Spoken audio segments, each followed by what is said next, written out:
එන්න මේ වැරදි කාර්යයක් විදියට. සර් තමයි කිව්වේ ගාය. මම ඔයාලට කියා දුන්නානේ. කෘමිනාශකවල රසායනික ස්වභාවය අනුව වර්ග කරන්න පුළුවන්. හරිද? ඔතන තියෙනවා ළමයි ඔගනෝ ෆොස්ෆේට් කියලා જાතියක්. ඔක හැදිලා තියෙන්නේ ෆොස්ෆරස් වලින්. හරිද? ඉතින් ෆොස්ෆරස් වලින් හැදිලා තියෙන හින්දා ඕක ශීර පායින්ට උග්‍ර විසයි. හරිද? ඒ වගේම ඔය පලිබෝධනාශක ලේබල් තියෙනවානේ. ඔය ලේබලේ තියෙනවා වර්ණ දාණය. හරිද? ඔය වර්ණ දාරය අනුව අපිට විස බව දක්වන්න පුළුවන්. ඉතින් ඔය වර්ණ දාරය තද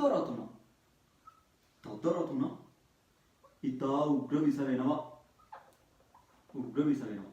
ඒ වගේම ඔයාලට මම කියා දෙලා දෙනවා LD50G කියලා එකක්. මොකක්ද ඔය LD50G කියන්නේ? ඔය LD50G කියන්නේ හරිද?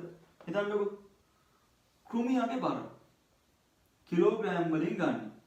කෘමියෙක් ඉන්නවා කිලෝග්‍රෑම් වලින් බර ගන්න. හරිද? ඉතින් ඔය කෘමියා මරන්න ඕනි කෘමිනාශක ගන්න මිලිග්‍රෑම් වලින් ගන්නවා. ඉතින් ඔයාලට තේරෙනවා හරිද?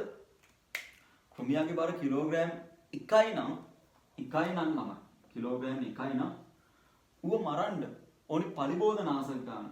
හරිද? 20යි නම්. ඒ කියන්නේ මිලිග්‍රෑම් වලින් ගන්න මිලිග්‍රෑම් 20යි නම් ඉතින් ඔයාලට තේරෙන්න ඕනේ හරිද? ඔය පලිබෝධනාශක ගන්න.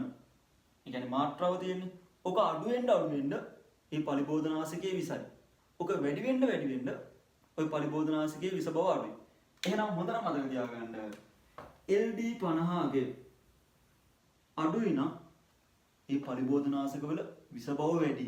හරිද?